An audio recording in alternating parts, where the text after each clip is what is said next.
teorias de ensino e aprendizagem da área educacional defendem que uma pessoa ou um aluno realmente apropria-se de um novo conhecimento quando de fato ele passa a ter um sentido real em sua vida.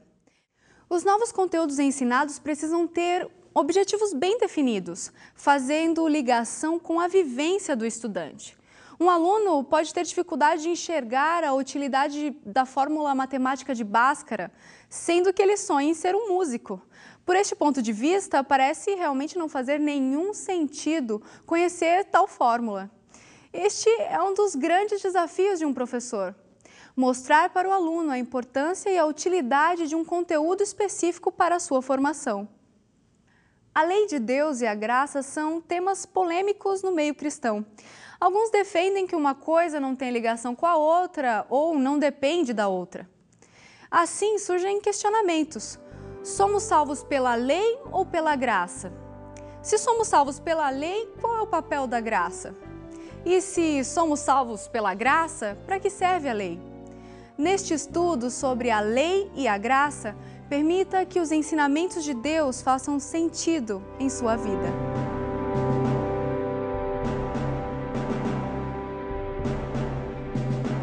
Olá, tudo bem? Hoje vamos fazer um estudo muito importante sobre a lei e a graça. Até o estudo anterior, analisamos os 10 mandamentos e também as bênçãos da lei. Mas hoje é preciso que uma pergunta seja respondida: somos salvos pela lei ou pela graça? Esta pergunta tem sido feita há séculos por pessoas e religiões diversas. Um jovem muito rico procurou Jesus e lhe perguntou: Mestre, que farei eu de bom para alcançar a vida eterna? Respondeu-lhe Jesus: se queres a vida eterna, guarda os mandamentos. Isto está aqui em Mateus 19, 16 e 17, mas você pode ler um pouco mais até o verso 22, por exemplo. Note que Jesus foi claro ao dizer: guarda os mandamentos. O carcereiro perguntou a Paulo e Silas: Senhores, que devo fazer para que eu seja salvo? Responderam-lhe: crê no Senhor Jesus e serás salvo tu e a tua casa. E isso está em Atos, capítulo 16, versos 30 e 31. Agora eu pergunto: somos salvos pela lei ou pela graça? Muitas pessoas se apegam à passagem como Atos 16 para tentar dizer que a salvação é pela graça e que a lei foi abolida. Outros se firmam no texto de Mateus 16 para afirmar que a salvação é pela lei. Na Bíblia encontramos textos para todos os gostos e também para defender ideias humanas. Porém, a palavra de Deus deve ser examinada usando o princípio do texto dentro do contexto. Agora vamos ler uma passagem da Escritura Sagrada que aparentemente fala contra a lei e em favor da graça. O texto diz assim: o pecado não terá domínio sobre vós, pois não estáis debaixo da lei, e sim da graça. O texto é Romanos, capítulo 6, verso 14. Nesse texto, Deus está nos ensinando uma grande verdade. Ele diz que o pecado não terá domínio sobre os servos de Deus. É preciso perguntar agora: o que é pecado? E a resposta é bíblica. E a Bíblia diz que pecado é a transgressão da lei. Outra pergunta: quem está debaixo da lei? O que obedece ou quem desobedece? Com certeza, aquele que desobedece.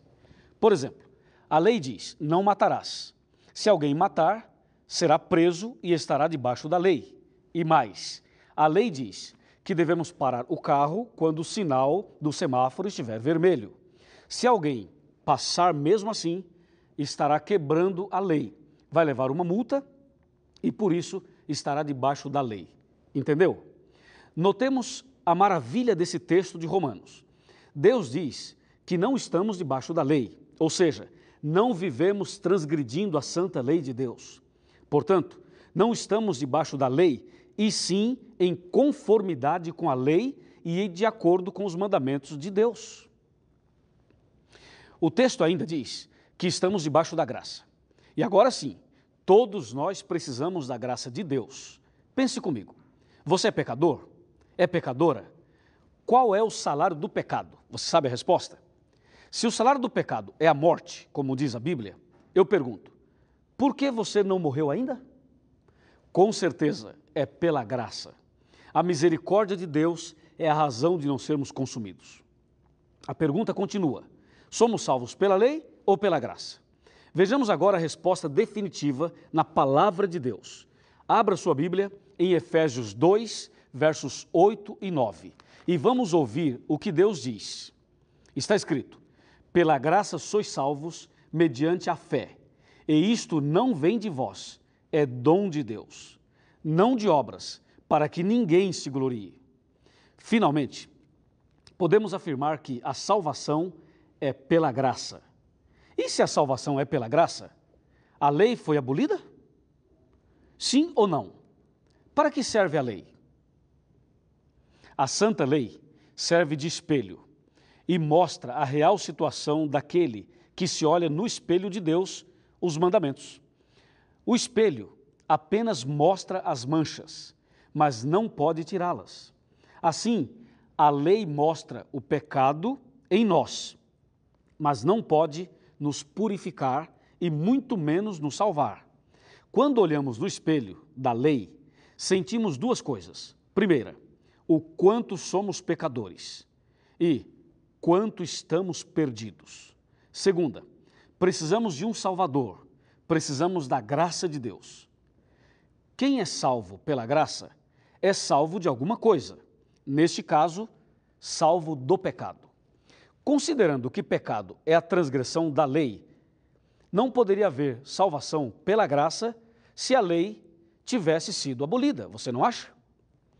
Assim, quando alguém afirma que a salvação é pela graça, sem saber, está afirmando que a lei ainda está em vigor. Porque se não há lei, não há pecado. E se não há pecado, não existe salvação pela graça. Portanto, a Bíblia Sagrada afirma que a salvação sempre foi pela graça, mesmo antes de Cristo, ou seja, no Antigo Testamento. Nós, adventistas do sétimo dia, acreditamos que a salvação é pela graça. Acreditamos também que os cristãos devem obedecer aos 10 mandamentos pela graça de Deus.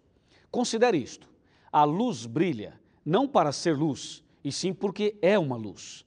A laranjeira produz laranja não para ser laranjeira, e sim porque é uma laranjeira.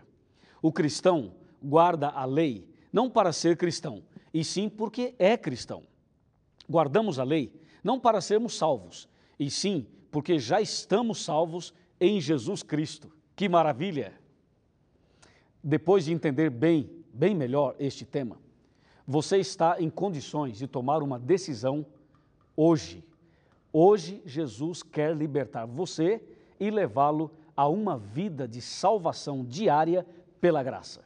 Mais que isto, Ele deseja abençoá-lo para que você seja obediente aos santos mandamentos de Deus.